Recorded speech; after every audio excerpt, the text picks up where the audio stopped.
Once again, it's Backstage Pass with Realist Low, and we have a real special guest in the building today. He's known as the world's strongest man. He's an Olympian, a weightlifting champion, a sports entertainment world champion, and amongst other things, he's a WWE Hall of Famer. Let's give it up for Mark Henry. Yeah. What's going on, brother? I'm doing good, man. Yeah. Hey, I'm a big fan, man, and I've been trying to get you on the podcast for a minute, and here we are today, man. See, try, and you shall succeed. And you will succeed. I made it. Yeah, that's what's up. Hey, definitely glad to have you here, man. Let's just get into it. Like, I like to, when I have guests on, I like to start with the beginnings and talk about like childhood and things like your upbringing or whatever. Oh yeah, I gotta hit you with the. I grew up in Peoria, Illinois, small black child. No, I'm not gonna do no jerk or Richard Pryor. Man, I grew up in East Texas. East Texas. In an area where there's a lot of famous athletes and stuff like that. Yeah. So the standard is high. Yeah. So I'm a competition guy. Mm-hmm. So I worked hard, man, to get where I got, and I got found by a professor and his wife at the University of Texas, and they said, you know what, you really should stop playing football and focus on the list, because the stuff you're doing at 17, nobody's ever done before in history. Right. And where you can end up is limitless. Yeah. And that ended up being what happened. And I progressed, made 2 Olympic teams, had a 10th place finish in the Olympic Games without drugs. Okay. Yep. And being a wrestling fan, pro wrestling found me. Okay. Because I'm kind of a clown and a ham and like being in front of audiences. Yeah. And, so me coming to WWF at the time, now WWE, that story didn't happen without its ups and downs, but I ended up having a 27-year consecutive, tenure with the company, which is one of the longest in history. And then along the byways and highways, I've fostered relationships with, so many famous athletes and celebrities and entertainers. Life has been pretty damn good for me. I believe it, yeah. I mean, we're going to get there. But before we get there, though, you said a professor found you. I mean, I guess you was playing football, you said. Yeah, I was a football player. But when did you know? A power lifter. And a power lifter in high school, basically. Yeah. But when did you actually realize that you was you was strong as shit? Like, as a kid? I think probably like 12 or 13. There was nobody in my neighborhood that could out wrestle me. Okay. People used to just go outside and wrestle in the ditch. Country as hell. There's more animals where I'm from than people. I got you. Okay. And I baled hay and cleaned off fields and lifted railroad ties and made gardens and did irrigation projects, and I worked because I wanted stuff. A lot of people, they sit around and wait on somebody to give them something. Like, I'm not that dude. Like, you need to pray for my success, because if I fail, I'm gonna be on the business end of the shotty, because I want stuff. I feel you. So, but I'm a go-getter, man. When I met Jan and Terry Todd, they were like, you're 14 or you're 15. They met me at 15. The numbers that you're doing in powerlifting have never been done before. Yeah. And they thought that somebody was pumping me full of drugs, and they came to expose them. Oh, okay.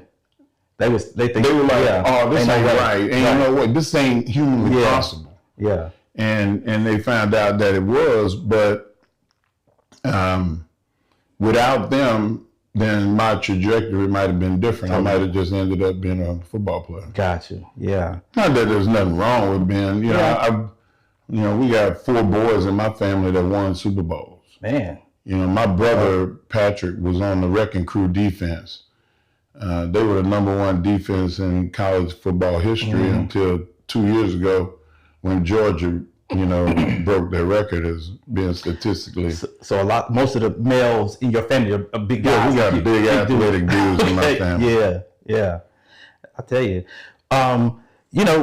you broke a lot of records, won a lot of state championships, and then you were in the Olympics, 92 and 96 Olympics, and I remember, hearing about you, and then all of a sudden you was in WWF at that point, and you basically got a deal. Vince actually called you, didn't he? Yeah. Well, my Milo Steinborn was friends with my coach, Terry Todd, and he was friends with Vince because of wrestling. And he said, "Man, this kid Henry, man, he won't leave his house on Mondays and Saturdays until after wrestling will go off." Okay.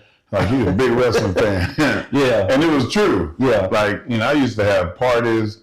Hey, everybody come to my room. Or we went to the lounge and we would watch wrestling. And that's all he really ever wanted to do when he was little. But now he's doing his own thing, Right. And Vince said, well, bring him here. Like let him see what we do.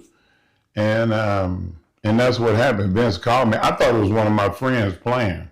Oh, trying to prank you. Yeah. And, get you to say something stupid. Yeah. And I was like, yeah, all right, Vince, and hung up on him. Wow. And then my coach called. This is before the cell phone. Okay. Oh, so you were just like in a dorm? I'm in the dorm, in the hallway phone. Okay. And one of the guys, no, the phone. I run him down again. Hello, Mark, this is Terry. What's up, Terry? He said, did you hang up on Vince McMahon? And I was like, that was Vince McMahon for real?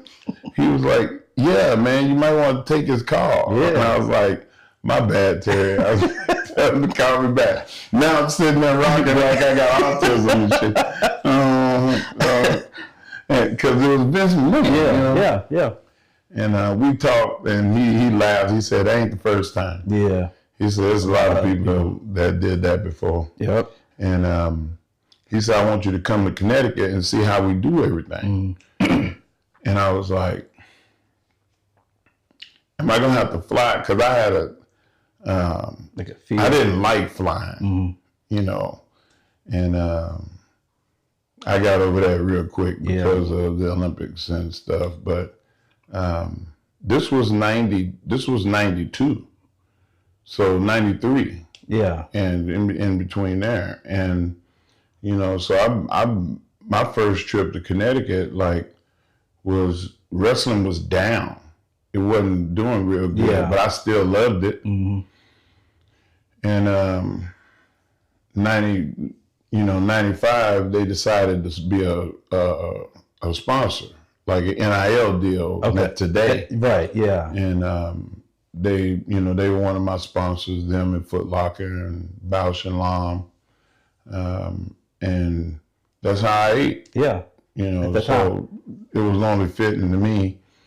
After the Olympics, I was either going to go back and play football again, or I was going to go and wrestle.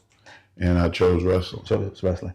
But like when you were younger, like in high school or whatever, you watched wrestling and everything. Did you ever fantasize and say, one day I could actually do this? No, I didn't know it was possible. Or you didn't think it was at all possible? Nope, I didn't know how that worked. Yeah. And that's why today I have probably 25 wrestlers that are main event caliber wrestlers, and then probably another 100 that I mentor, because I want young black kids to, and people, they're not all kids, to know that exists for them, and not just the wrestling side of it, but working behind the cameras, doing lighting, doing sound.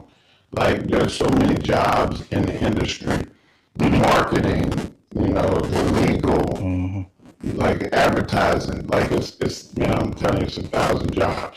And that's the thing, because it's so much. That's the big difference today compared to back in the, the 80s or whatever like that. It has changed so much with the jobs and stuff. There's a lot of different type of jobs. Yeah, because it's a business. Yeah. At the end of the day. Right. Yeah. I'm one of the owners of All Caribbean Wrestling. All Caribbean. All Caribbean. Okay. We do our shows down in like Bahamas, Barbados, Jamaica, Trinidad. We've done Dominican Republic. We're going to now do St. Kitts. We're doing Guyana on in the summer. It's coming up, and so this is what happens when you get 75 in dog years. One too many bumps. One too many bumps. We're gonna get to it. But we're gonna do that show in August. Okay. And in Ghana. In Guyana. Guyana. Okay. Well, Guyana is South America. Ghana is in Africa. Right. Guyana is in South America. We're gonna get there. Yeah. We're gonna get there too. Okay. By November. Yeah. Or the beginning of November, we're going to Uganda. Gotcha. And do something with soft ground wrestling. So like I'm trying to diversify pro wrestling from an Afrocentric standpoint around the world, not just in America. In America. Yeah, that's what's up, man. I like that. That's that's a positive thing right there. Because the people need to know, and I know. If you come from the Mark Henry tree, we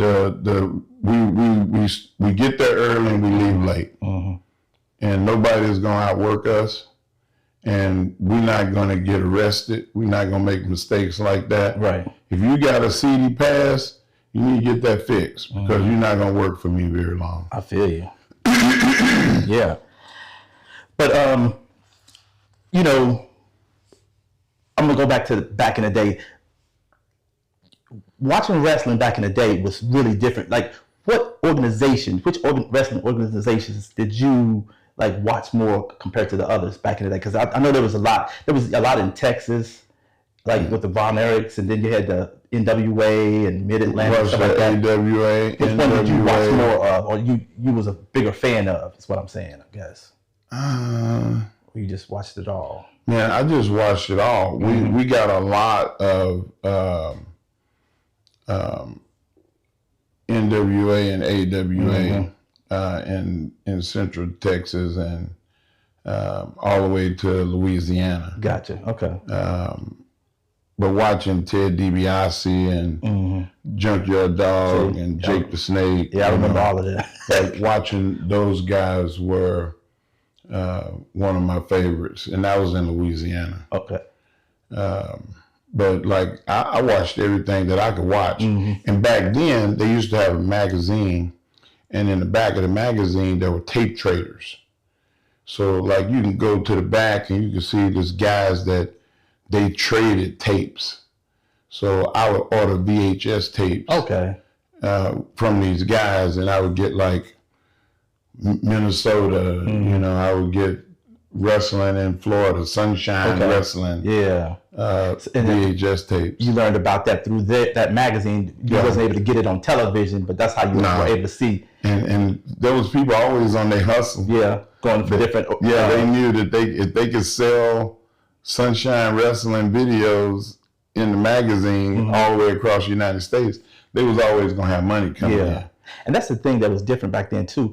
Rather than being signed to a contract, they would bounce from territory to territory. Yeah. And that was a common thing. Like, sometimes you wrestle 3 months in Florida, and then you go to Georgia and wrestle 3 months, and then you would go to Minnesota. I remember Tony Atlas back in the day. Tony Atlas was jacked back in the day. Oh, yeah. And I remember watching him, because how I got into wrestling, actually watching it, because I had a family member who was like, he was sort of like my grandfather, you know what I mean? I would go over there on the weekends and they would have dinner. You know how back in the day how people would put dinner on the table, you would eat. Yeah. And afterwards on a Saturday evening, we would sit down in the living room, he'd turn on he was real laid back. and we would watch like TBS wrestling. And this dude would have his hard bottoms on, cross his leg, watching it, had his pipe, and he was just chilling, But when that wrestling came on, he would be nuts, man. And I was like, what is going on? And that's basically how I got into it. I used to see people like Ernie Ladd, and I would be rooting for, to be honest, I was always rooting for the black dudes, man. I'm sorry. So well, don't apologize. But like the thing, James Brown said it the best. He said that why would you apologize for being black when everybody wants to be us? That's exactly. Yep. And like our culture is attractive. Yep. It is. It looks. It's a high wire balancing act. Yeah. To be a black man or black woman in America. Mm-hmm. Like it's dangerous, and a lot of times there ain't no net to save you for us. So for us to succeed, for you to have this beautiful home and a great podcast and a supportive and educated wife and family and friends, that means that you did a lot of things right. Yeah. And at any moment, that shit could have been pulled out right out from under you. No doubt, yeah. So like, everybody is don't have that energy. Right. Like it's something to really be proud of. And we trivialize it because we still have that love for our people to the point where we don't want to make people feel bad. Listen, I'm not tiptoeing through life trying to make everybody else feel good. Yeah. I'm trying to make me feel good. No doubt. I'm trying to support people into having their own. Mm-hmm. If you working to have your own, if you're not working to have your own and looking for a handout, don't come to me. Right. You're gonna feel like I'm an asshole because Mark Henry told me to get the hell out of his face. That's what I'm gonna tell you. Go tell him, yeah. You crazy. But yeah, I'm gonna go back on this real quick with Tony Atlas. This is one thing too. Tony Atlas back in the day. I spent a lot of time with Tony. him. Yeah, because did he manage you too? Yeah, Tony managed me. Okay, got you. But back in the day, Tony Atlas was the inventor of the Gorilla Slam. Yeah, press slam. Right. But he has never really got his props for that, in my opinion. You got a lot of these like guys now who are jacked and they use it and everybody's praising them. But in the 80s, Tony Atlas was doing that. And nobody else had done that before. Yeah, I just never liked the name. I get that. Like, okay, but I could not ever be compared to a primate. Right, I got you. Or any kind of animal. Yeah. Because I'm sophisticated. I'm an inside dog. I cannot live out on a chain. Like I'm different, man. I'd rather die than be on the chain. I got you, no doubt. Like it's something about freedom that our people work real hard to get, and I'm gonna keep it for us. I agree with you. Yeah. But Tony, man, that dude, he struggled with being loved. Yeah. And you have to get him on your podcast and hear his full story.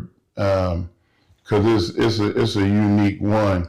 If Tony would, Tony said now, if I would have had Mark Henry around me in my development, I would have been Arnold Schwarzenegger. Yeah. Because he had the potential. There ain't many humans ever born that had the symmetry and symmetrical body like he did. And the height. Right. You know what I mean? Yeah. He could have been like Sergio Oliva or somebody. But he ain't had nobody push him. Tony, he like me. Tony eat collard greens and ham hocks and shit. Like, how you gonna be a bodybuilder eating like that? And he still look better than everybody. Exactly. Imagine him eating like Arnold ate. Right. Yeah. Yeah. Or Sergio or Lee Haney or one of these great bodybuilders. If Tony would have ate like them, oh my God. He just didn't have nobody like me that was like pushing him and saying, no, bro, you gotta do this, you gotta do that. And also back then, you gotta, they had to take care of their families and everything, but those guys back then didn't get paid well. You know what I mean? Not what they was worth to what the promoters were getting. Even wrestling today. You look at in Major League Baseball, they probably get paid the most, probably close to 60%, 55% of what the gross is of what they bring in. Right. Goes to player salaries. Okay, yeah. And, I would say it's probably next would be basketball. They collective bargaining agreements are set where they make a nice hunk of the change. Right. I bet you in the middle 40s, high 40s. And football is less, like dramatically less. Yeah. And I think maybe 40%, 30-something, high 30s. Wrestling has been like below 17%. Man, yeah. Of what monies have been grossed throughout time. And I'm not the sharpest knife in the jar, but I'll cut your ass. And I wanted more. Yep. And so me coming into wrestling, I was the first person to ever have a guaranteed contract. Yeah. And so I had a multi-million-dollar agreement with WWF, which, of course, turned into WWE. And that was like 10 years? Yeah, I had a 10-year deal. 10-year deal. So how did the guys in the locker room feel? Hated my They guts. hated your ass, huh? Because they were dumb. I'm saying not dumbasses, but they didn't have the vision that I had and the understanding of the legalities. And like, I can read a contract. I don't have a law degree. Yeah. But I can look at a contract and I know the language and I know what I can get out of, even if I do sign something. If you had in the contract that we did, like I signed it, and then I said, I have a disagreement later on. The judge might say, hey, you got to, amend it. Go with that contract. Oh. But I can make a civil suit against you, your podcast, your dog in the garage. Don't do that. Like everybody, I sue everybody. You want to fight me or you want to change it? Right. I get you. See what I'm saying? Yep. So a lot of people don't want to get caught up in litigation. Right. It's going to cost you more. $12,000 to put somebody on retainer to fight my lawyers. Yeah. My lawyer's good. Yeah. I believe it. They want to fight you. They want to fight. They're like, hey man, you ever thought about slipping down? And no, fool, I'm not doing a slip and fall. Yep. So tell me, okay, they didn't like you. Some of the guys. I'm joking, Chris. I know you. So, who was some of the wrestlers that really had issues with you then in the locker room at that time when you first came out? Man, it was everybody. Like somebody that everybody know. Vader had heat with me because I was another big guy. Okay. And there's such a thing. You talk about heat. In pro wrestling, there's a term called heat. That means beef. Things don't go right with you and somebody else. It's beef. Yeah. And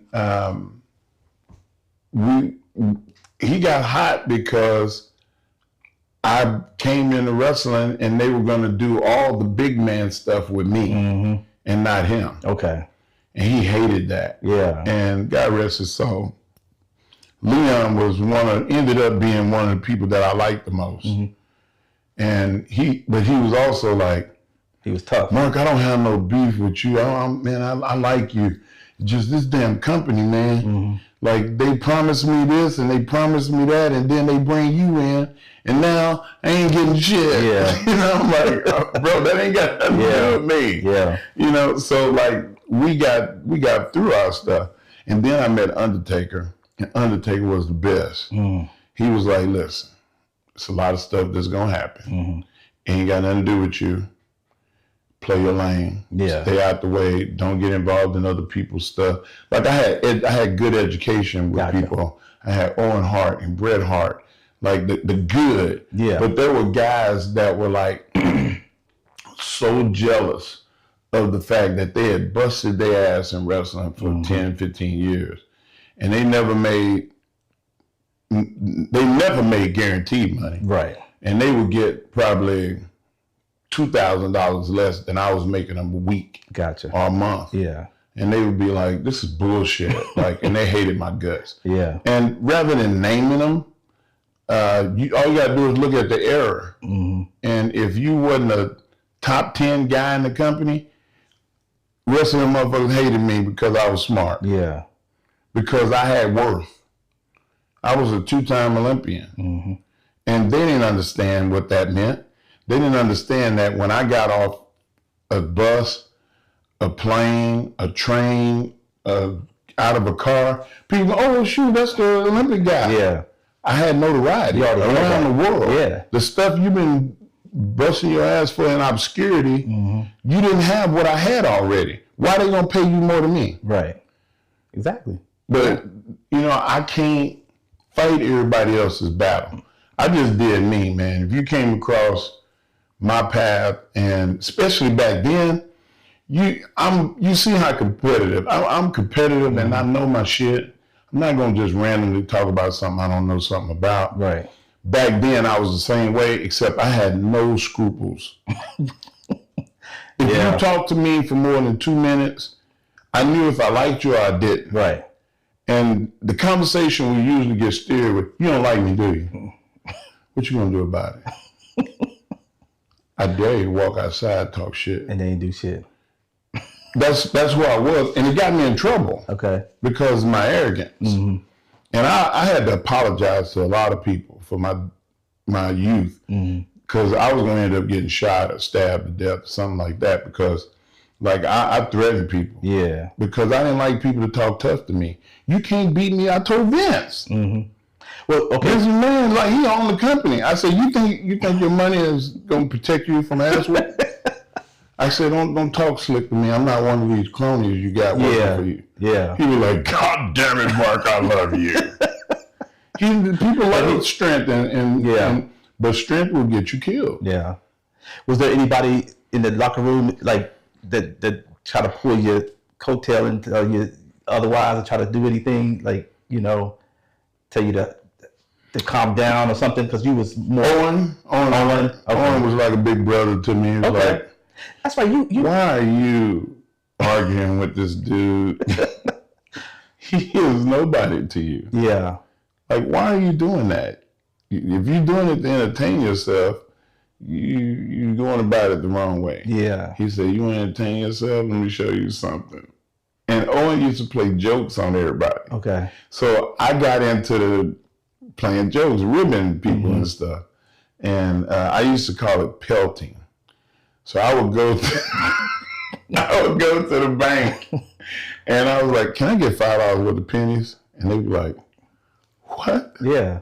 Yeah, I can get the money. And I just break the things and put them in my cup holders.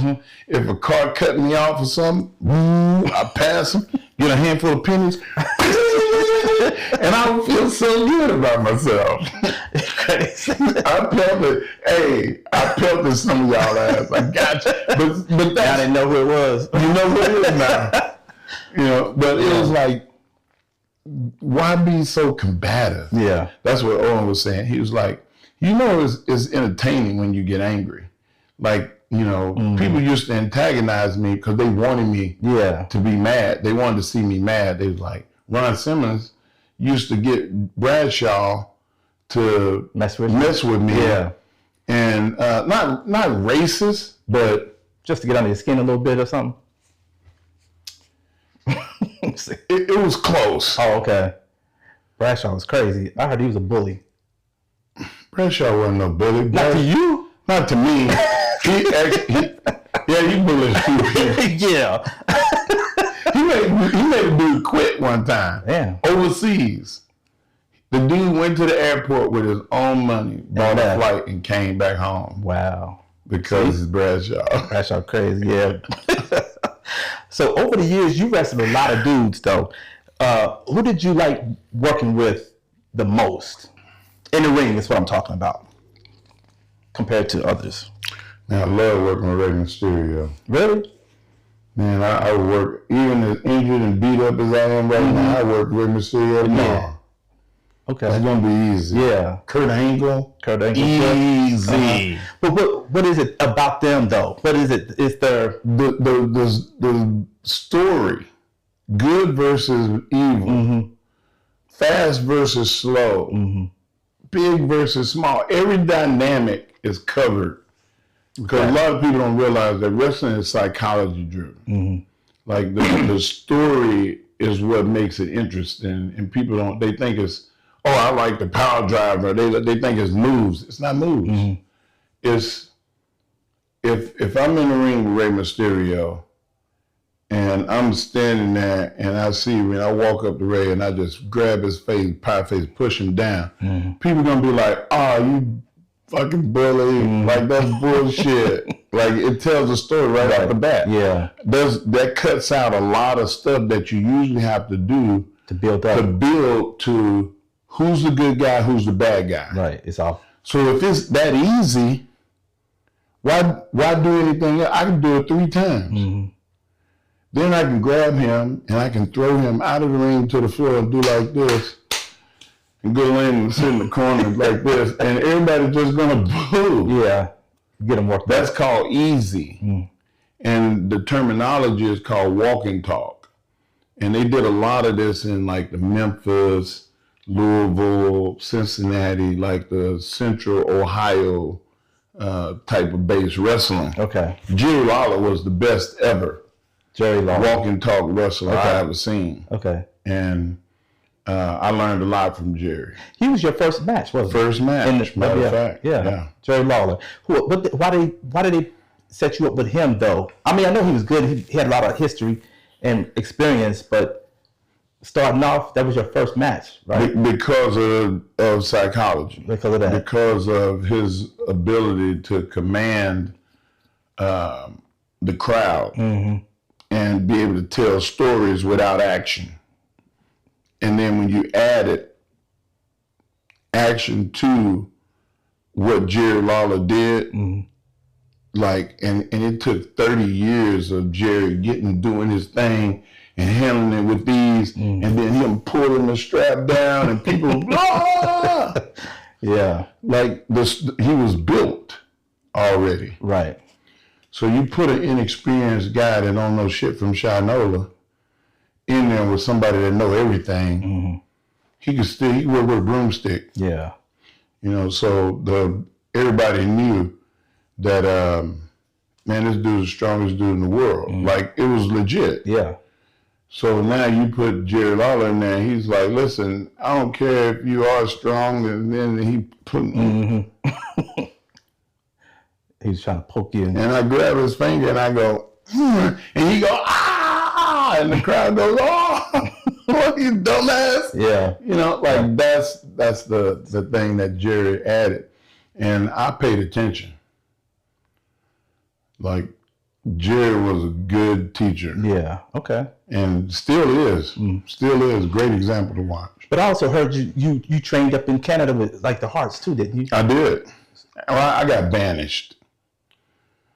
You know, I told you my arrogance and my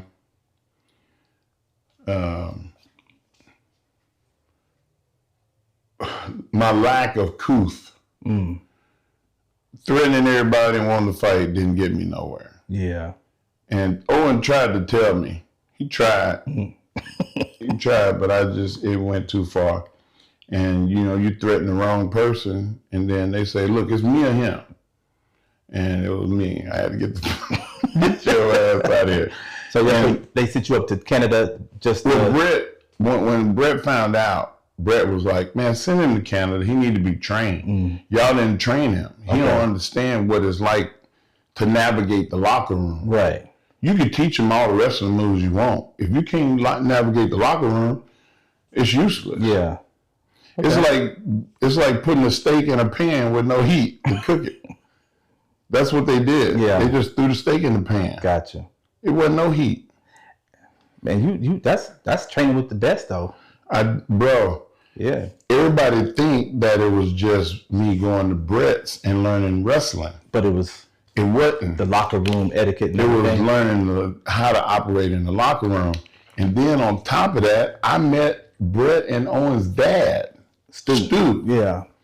And Stu was the one that gave me the real understanding of what to do in wrestling. Because he asked me, he said, you know how to fight? And I was like, yeah. Shit, yeah. He said, all right, well, come to my house Wednesday. We're going to be down in the dungeon. We got some guys coming from Toronto. And this guy, Rodney Blackbeard. He was one of Bad News Brown's students. Oh, man, yeah. You know, Bad News Brown was an Olympic judo player. Yeah. He was bad. I mean, he was really he was the guy that threatened to whoop Andre. That's what I heard. Yeah, like, I heard that story. If you threaten to whoop Andre, then you ain't got no fear. Yeah. And Andre did not fuck with him. Yeah. And so they got to the point to where Rodney and some of these other guys, big dudes too, like 260, 270, you know, heavyweight type guys. And I started sparring with them. So he was like, all right, y'all put the gloves on and then y'all go out there and fight. Yeah. Stu was crazy. Stu had Fight Club at his house in the basement. Right. So I go down there and we work out, learn how to grapple, learn how to do it. So, okay, 2 minutes, no gouging in the eyes. Like he was like a fight promoter. Yeah. He'd tell you what not to do, and then you just turn to, man, I would get them guys on the ground and then they would get away from me and I would be on the ground and I couldn't get up. Man. They would keep me from getting up. And I'm like, how the hell are you doing that? Like, so he's like, you don't know how to fight. Yeah. And Stu taught me how to fight. Gotcha. Which was dangerous. Like, you don't give a bear a gun. Like, what the hell you do that for? You with more. He gave me so much more weapons, and he taught me why a headlock worked. A headlock. Yeah. People jumping from the damn roof and shit. I ain't never. Man, me and Big Show broke the ring on the suplex off the top. Big Viscera gave me a body slam off the top rope. That's about the extent of it. Yeah. I ain't go to the top very often. Right. And like Stu taught me how to do joint manipulation and trigger point stuff. Like the stuff that I did, if you went home and tried it, people gonna be like, "Oh man, you hurting me," because it really hurt. Yeah. Like if you ever get into it, this is a lesson. It's free. Okay. I'm gonna charge you for the next shit. Though. Okay. If you ever get into it with anybody, male, female, if you're a woman and you hear this, if somebody is on top of you or have you pinned against a wall, you take one finger and put it right here and push backwards as hard as you can push.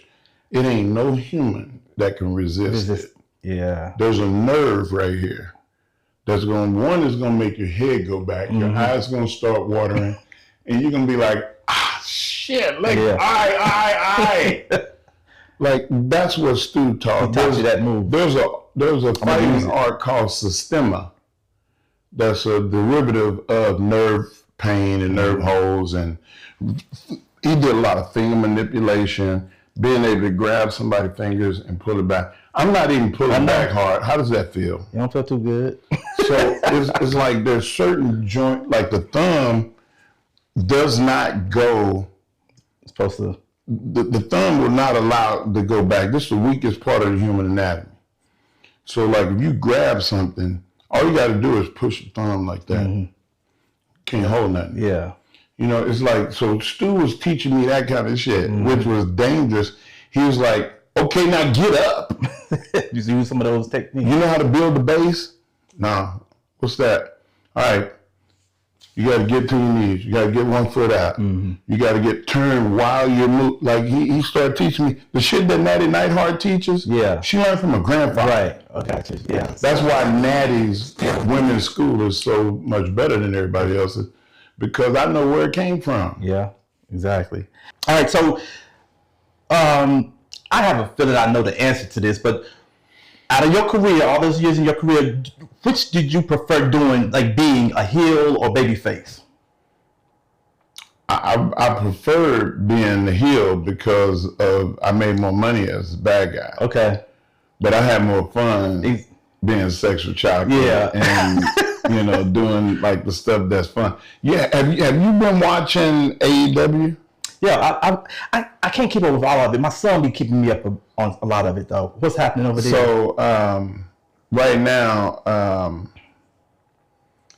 there's a Andrade Idolo is doing Sexual Chocolate gimmick. Oh, word? Okay. I mean, he's still wrestling his ass off and doing his normal thing. Right. He's one of my favorite wrestlers. Oh, really? Like pure wrestling. Pure wrestler, yeah. It ain't many guys that can hang with him. Okay, yeah. But now he started like going out in the crowd, singing again. Let me slide out here and go talk to her real quick. Okay. Hey, what's up, girl? And bro, it is getting over like a song. Yeah. I'm about to check it out and see what's up. He's doing real good, man. Like, so I had fun doing that. I created that, and it didn't exist before me. Yep. And I think the closest thing you could have got to that was Rick Rude. Yeah. Okay. But Rick didn't solicit it. He was just handsome and shit. And when he walked to the ring, women used to run and grab him. Yeah. They tried to kidnap his ass. Like, my mama used to love Rick Rude. Like, whenever he came on, I know it. Rick, he had those abs and everything, didn't he? Bro, he was live. Yeah. What a good, and I'm talking about live from a wrestling standpoint.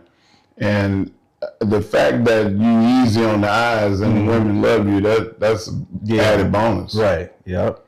So give me, who would you say were your all-time top 5 wrestlers of all time, basically? My Mount Rushmore is different than and it's gonna make a lot of black people mad because Hulk Hogan's still on my all time. Black people like, fuck Hulk Hogan, man, he's racist. That motherfucker wrestled his ass off, and he was awesome. Yeah. Hogan was like, okay, I'm gonna cut you off. So we're gonna break it down like, you want 5 to 1 the top 5 with the best being ranked number 1. So start with 5 then, if you don't mind, sir. Okay, starting at 5. Or you can list them however you want. I would have to say 5 would be Junkyard Dog. Okay. Junkyard Dog, man, like I was that little kid that was doing the grab them cakes. Grab them cakes. Like I used to love JYD. Yeah. JYD he brought fun to wrestling to me. Yeah. And you tend to feel like you're a part of it. Right. He made you feel like you were in on his win. Then I would have to get to Stone Cold Steve Austin. Like when the glass break and Steve, man, I used to get so crunk. Man, I used to feel so good. And he was a contemporary. It wasn't like I grew up as a kid watching Steve. I was there when he became Steve. I guess 3rd, I would have to say Andre. Andre was my first for years and years and years. Like, man, there was nothing better than Andre the Giant. Just because he was just a big man? Because I'm a sizist. Yeah. I identify with the big dudes. That's what I figured. I love Andre, man. Yeah. And it was like you had an emotional tie to something as a kid. And Andre was my emotional tie to wrestling. Gotcha. And then you get to number 2, and a lot of people are going to be like, well, I don't know if I ever saw him because a lot of people didn't see Jim Mitchell. I read Jim Mitchell's story and never saw, I saw matches because of video footage, but Jim Mitchell was the original Black Panther. He was the guy that really broke the color barrier. Okay. Like everybody say it was Bobo Brazil. Yeah. But it was really Jim Mitchell. Never even heard of Jim Mitchell. Like there's a book called The Original Black Panther by John Cosper. And that's homework for all of y'all. When you read his story, he was wrestling white wrestlers in Australia. And like he caused a riot in Los Angeles at the Coliseum. Wow. Him and Gorgeous George wrestled. Yeah. And sold it out. 42,000 people back then. Yeah, that's crazy. Nuts. Yeah. and they had to escape because like all the rioting and stuff. They thought that George was gonna lose. Oh man! And people was losing. It made a race war. Okay. But Jim Mitchell. Okay. Number 2, Jim Mitchell. And number 1 is Undertaker. Undertaker. The Undertaker not only did he do more for me in wrestling than anybody, but his streak, 20 years of main event in WrestleMania, never be broken. Right. Yeah, that's crazy. When you're so good that you don't need a title.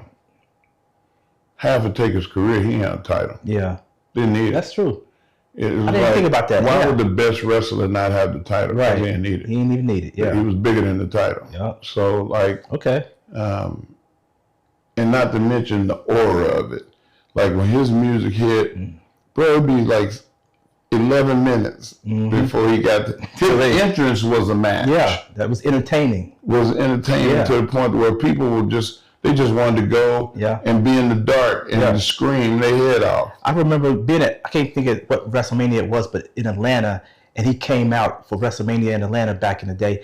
I took my son, and when he came out, man, it was just like, my son was just fixated on the entrance. Yeah. You know, so I know what you're saying. I stood in the ring with him in the main event of WrestleMania.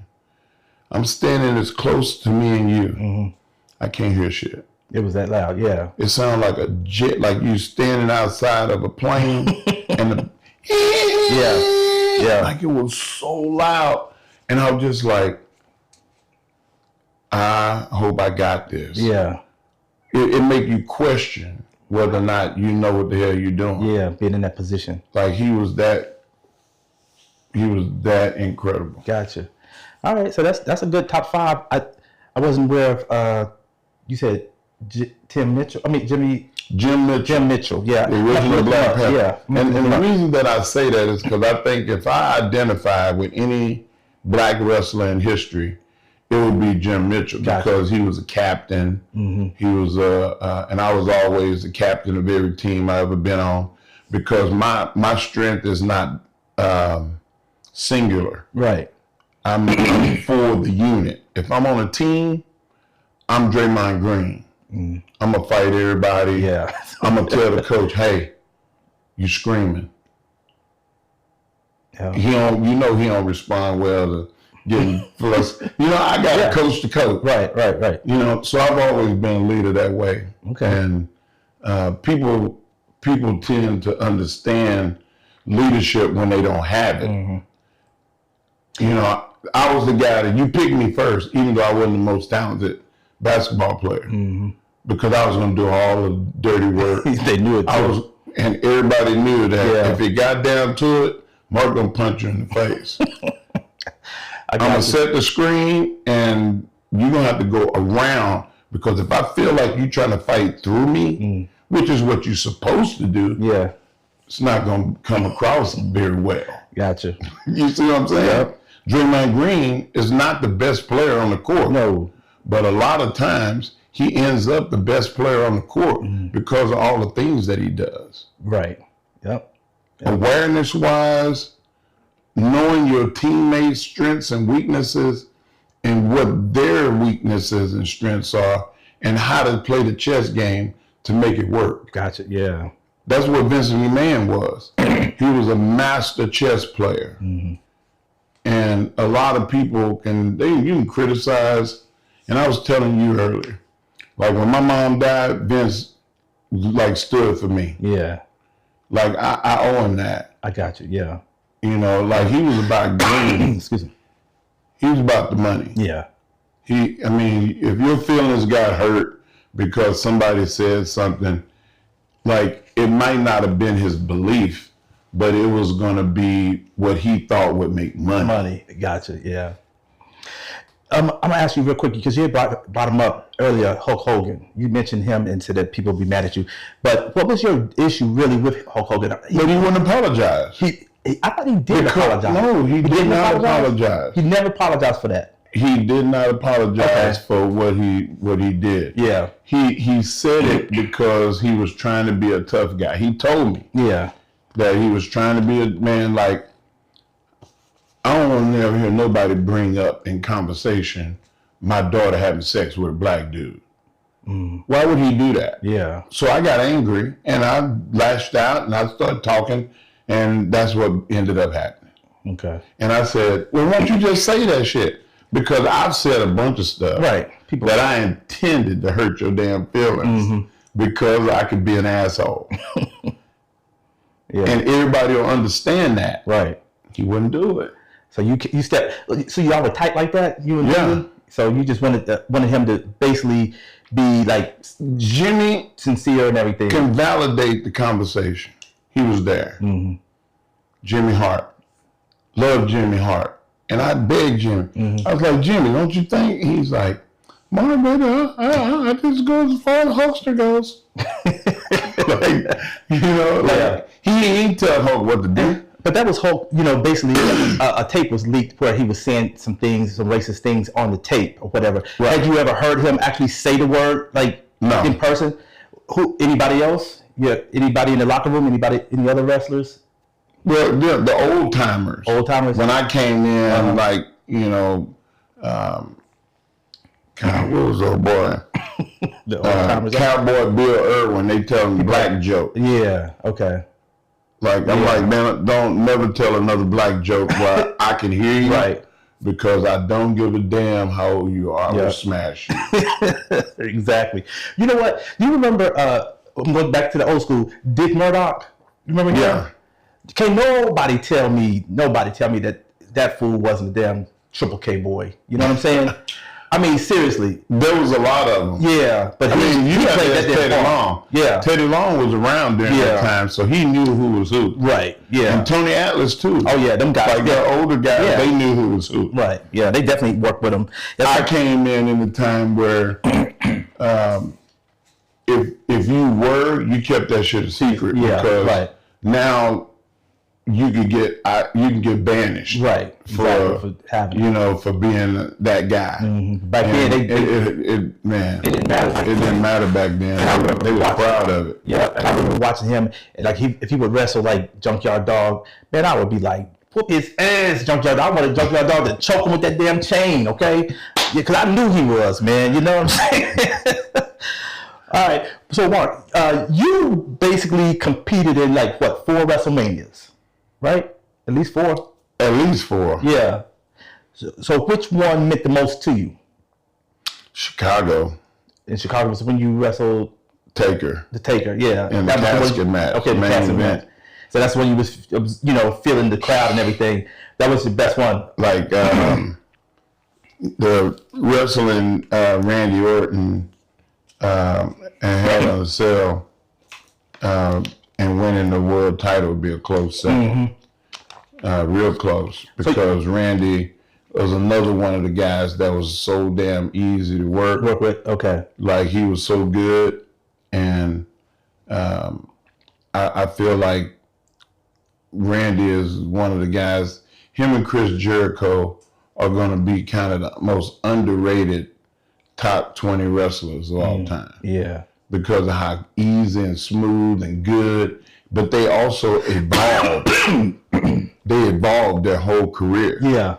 Like I did. Like, there were subtle changes right. Every year. And you can see it. And you could see it, and you never went downhill, and nobody never gave a shit. Yeah, because Randy's still out here doing his thing now. Oh, Randy's killing now. Yeah.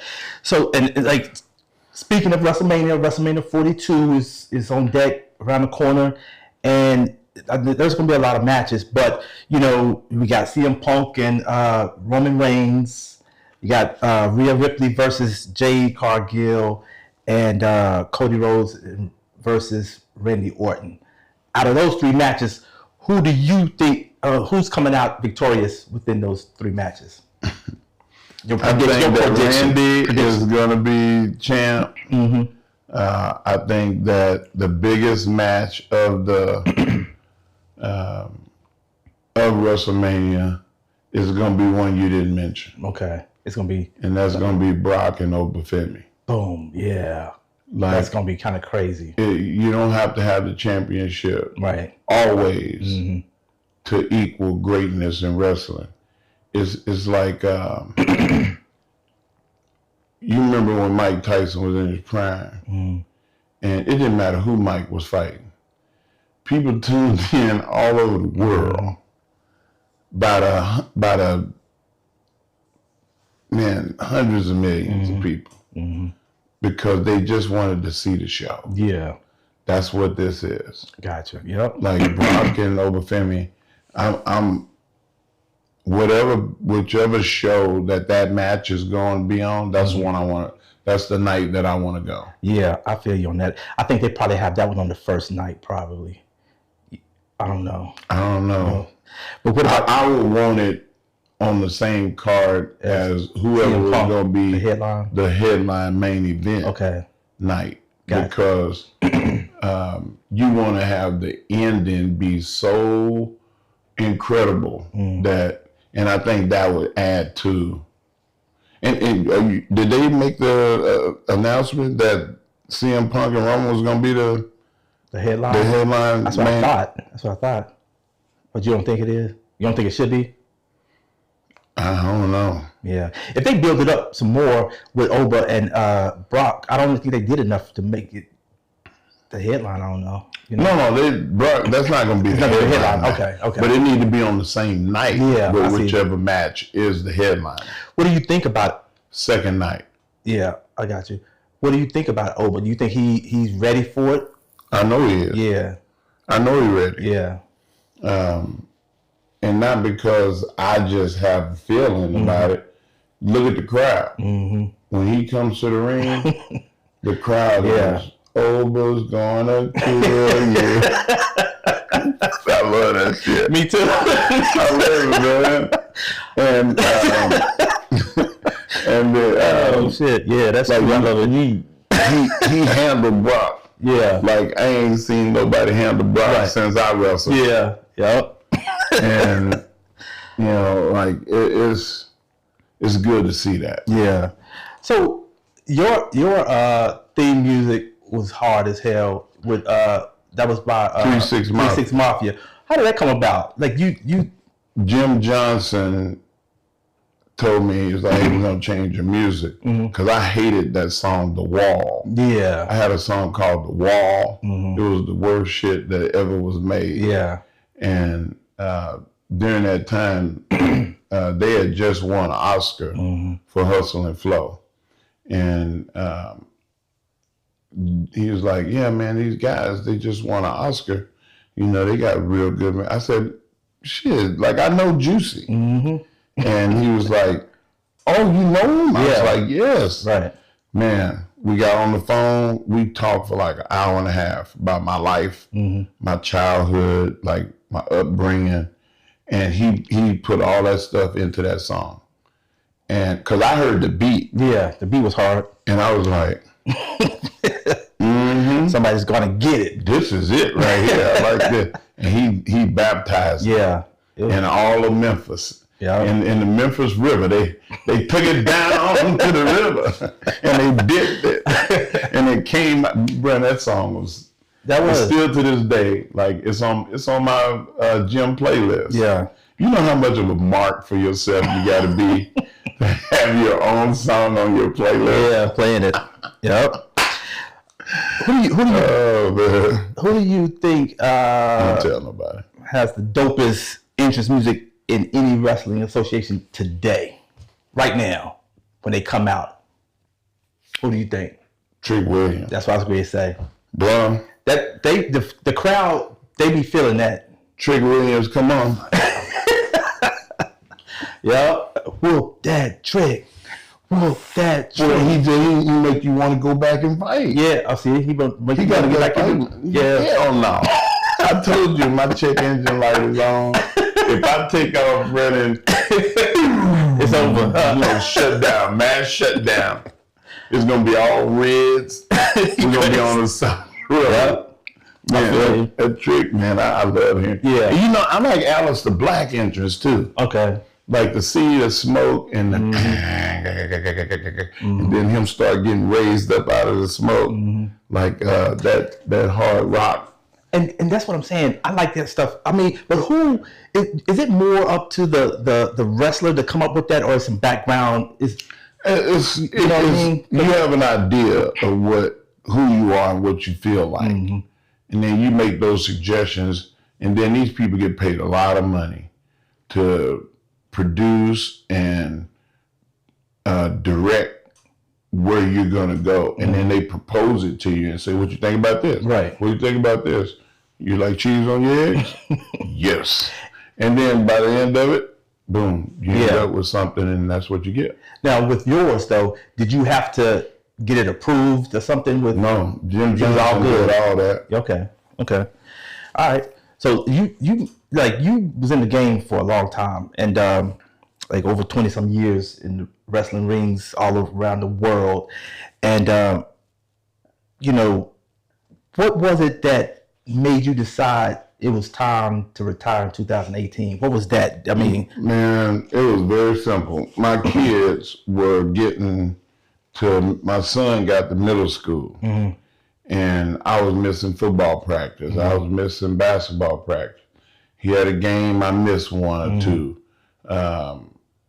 Like he also was during that time in a band, and he was the lead singer in them. And you go on Jacob Instagram, his X and all that stuff. You see him singing and stuff. He still goes to piano bars and sing like opera and big band music and country music. He speaks Spanish and sing in Spanish, singing these like difficult arrangement songs. Jacob, he over, man. If I can come back and have me as a dad, I would want to be him. I got you. Like he did real good, and I was missing all of that. Right. And then my daughter, whenever I put my shoes on, she would put her shoes on too. She didn't know when she was gonna see me again. Yeah. That's a horrible thing to do to your kids. I got you. And they just weakened the shit out of me. I used to be so tough. I used to want blood. I was like Conan. I was conquering the world for Steve. And then I had kids, and they just weakened the shit out of me. Yeah, it'll do it. So you've been all over the world, and you've met all kinds of celebrities, I'm sure. I'm looking at your picture, man. Like I met everybody on this one photo up here. Michael Jackson. And Marvin Gaye. I met Ray Charles. Okay. I met Prince. I met James Brown. And I met Michael Jackson. Wow, okay. And the only one of them, like Michael, I was like, damn, that's Michael Jackson. When you met him? Yeah. He was like, and I spoke to him, and I was like, hey, it's a pleasure to meet you. I've been watching you since I was old enough to recognize what I saw on TV. And he was like, oh, you're going to make me feel old. And you have a conversation. James Brown, man, you're a big old black dude. God damn. Like he was like that uncle. You go home for the holidays.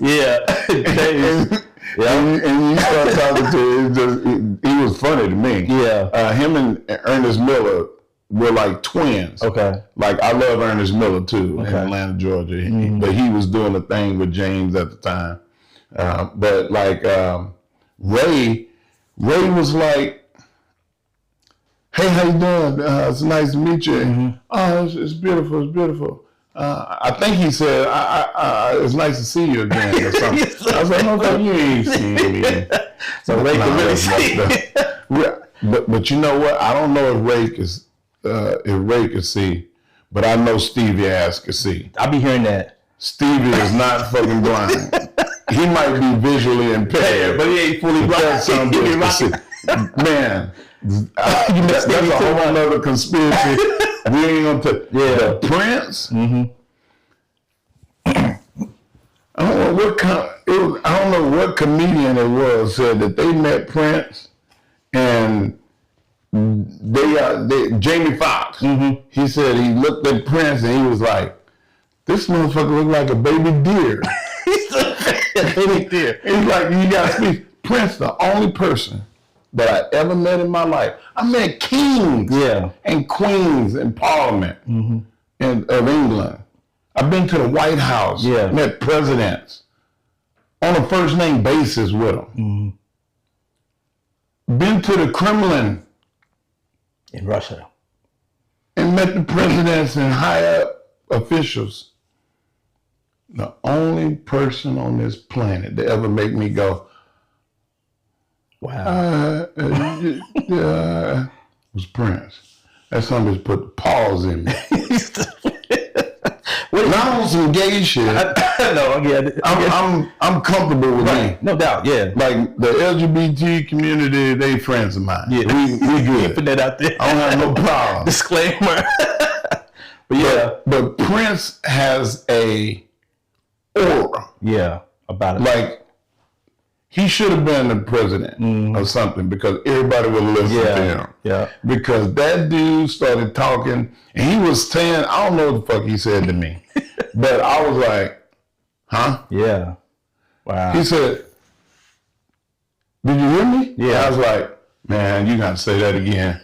Then I was able to say something. I said, you got to say it again. I ain't hear nothing you said. Yeah. He started laughing. He said, that ain't the first time. And then he was like asking me about training. Yeah. He was like how much training do you have to do to be stronger than everybody on earth? On earth. And when he said that, I felt validated in my life. Yeah. Because Prince knew who I was. Yeah. And know who I could not believe it. I could not believe it. That's still to this day, man. He wanted to. I cried like somebody in my family died and he passed away. Yeah. Yeah. Ain't that crazy? Yeah. I mean, it's people out there like that, man. It's amazing that you can meet somebody that can have that effect on you. You know what I mean? Bro, and music just... Yeah. Yeah, he was... I listen to it. I listen to it all the time. Yeah. He was just that talented, no doubt. Yeah. So, yeah. All right, so let me give you a quick rapid fire real quick. Let me just ask you this. One wrestler today that you would love to face in your prime. A wrestler that's out there doing their thing right now that you would love to have faced in your prime. Man, I only been retired for a little while. I know. So I faced a lot of the creme de la creme. But a young wrestler? Yeah. I think that me and Oba Femi would have been good. Crazy, yeah. That would have been nuts. Yeah, I agree. In your prime, man, in my prime, y'all probably would have tore the ring down. we done did the damn thing. Yeah. So hardest finishing move, yours or somebody else's? Shit, the F5. The F5. I broke up today because them two F5s I took on the floor. Yeah. Man, my back is broken. Wow. So the F5. Yeah, I remember waking up the next morning. Feeling it. And I was almost in tears of how much pain I was in. Okay.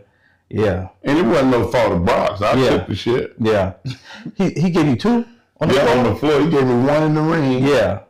And then he gave me one on the announce table. Okay. And then he gave me another one on the floor. No wonder. Yeah. I was beat up.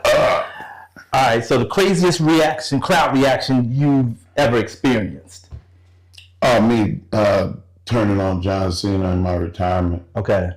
Like the not just the ring and listening to the crowd, but when I got to the back, everybody in the back was there. Like all the wrestlers, you and everything, Vince and all of them. Yeah. Everybody was like, "Oh!" Like when you trick everybody in wrestling in the world, you did a good job. Yeah. Because I didn't tell. Nobody knew. My wife didn't know. Oh, you kept everything. Kept it secret. Yeah. Okay. Yeah. Yeah. Yeah. That's lying ass Mark Henry. So, one word to describe your career. One word. Special. Special. I had a special existence in wrestling. Okay. It wasn't supposed to be that way. But I'm not going to say my greatness but my ability to adapt and listen. A lot of wrestlers need to listen. Yeah. And change with the time. If you so fixated on one way, you're gonna have a short tenure. Right. Like to be able to evolve, and one thing that happened that led to another thing happening that led to all of my troubles led to my success. And that's God, because it was ordained to happen. Right. Me getting banished to Canada and learning how to be a great wrestler from the best, 3 of the best people that ever did it, and they. Yeah. What's the odds that I go to Calgary and I get Brett, Owen, and Stu Hart? Father, yeah. And then I leave there and I go to Ohio Valley Wrestling. And I get Danny Davis, Rip Rogers, and Jim Cornette. Okay. Yeah. All 3 different skill sets as coaches and trainers. And it's like getting doctorate degrees in psychology, in skill and performance and training. Yeah. And in the process, Randy Orton first day, Brock Lesnar first day, Shelton Benjamin, Randy Orton, Dolph Ziggler, on and on, CM Punks, and you name all of these people, Batista. I got to be there the first day that they start getting trained. Yeah. So I knew who all the future, the people that became the high-ups in the future, I was there the first day. Yeah. They identified with me. Yeah. All of that was God. Yeah. So my evolution and to the build to the end of my career was because of, 1, relationships, and 2, the mastery of the art of pro wrestling. Yeah. I got you. Yeah. I mean, you had a dope career, man. Hey, so, I was just thinking, like, right now you're doing your thing, WrestleMania coming up, and I heard you doing comedy and everything. So you just decided you wanted to be I woke up one day and said, I think I'm going to talk about people's mama for a living. No, I just, I found myself being more drawn to making people happy than making people sad. Gotcha. And, I DJ WrestleMania weekend. I'm going to be at the Space. Okay. And I have that building for 3 nights. 3 nights on the first, and all 3 different things. Okay. Like I'm DJing there on Thursday.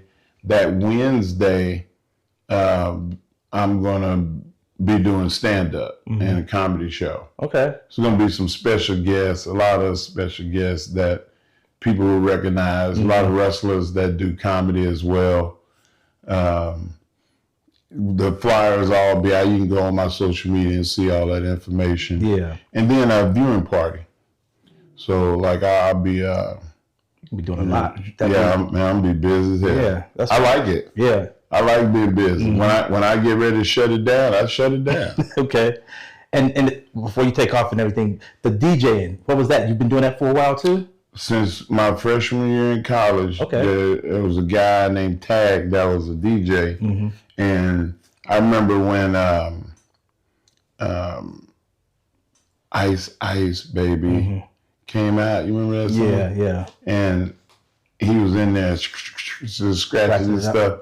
And I was like, man, show me how to do that, man. And I already used to make tapes. Okay. Yeah. I was the guy, the neighborhood guy that made tapes. Yeah. And I was real, when I was younger, I was shy. Yeah. So I wasn't talking to no girls. I was scared to death.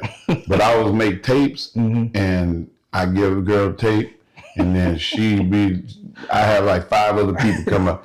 Can you make me a tape? Yeah. It's oh shit, this is real right here. So I'm standing by the radio. We're doing the quiet storm.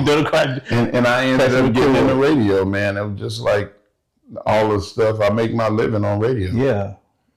Yeah. Hey. That's what's up, man. I love music. I got you. All right, so, that's what's up. I mean, I really appreciate you sitting down and chopping it up with me today. Seriously. Yeah, man. I mean, I wanted to make it happen. This was fun, man. This is the first time that I ever been to somebody's house and did a podcast. Okay. You know, when I came out here, I thought it was going to be some get out type shit. Y'all was going to get me and tie me up in the basement. We look out for you, man. We was, you know. My hands was ashy. Your wife, she gave me some lotion. She was busting on me. Gave me the damn eczema lotion, like, you know, medicinal. It had like a doctor's note on it.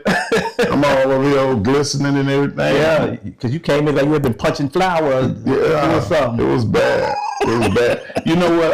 I got off the elevator, and I don't know when I became a germaphobe. Yeah. Maybe since COVID. Yeah. But every time I see sanitizer, I know exactly.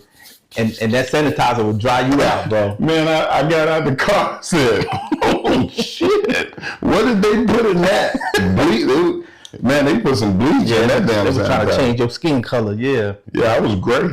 But yeah, I know you got things to do. I know you know, got somewhere to be. So, man, like I said, I really appreciate you having me, man. Yeah. Like, I think this was cool. Yeah. And you know, people, contrary to popular belief, I get a lot of people that commend me on the fact that I speak up about doing things that are Afrocentric. Mm-hmm.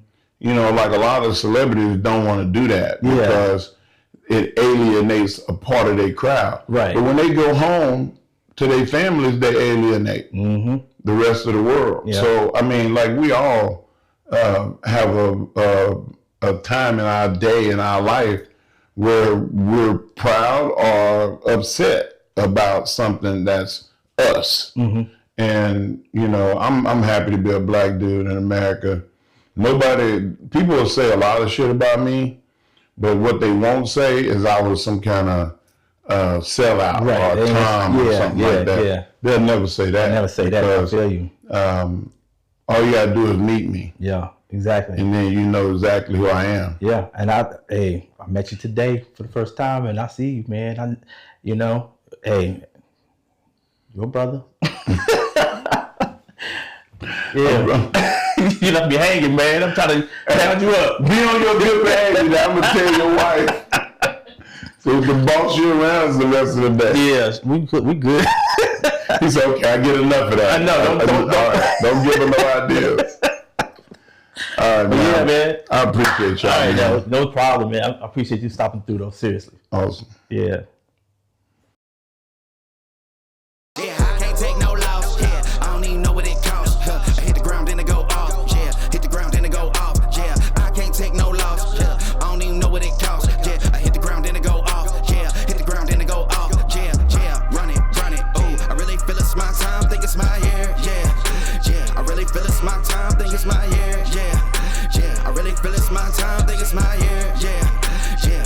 It's my time, think it's my, yeah.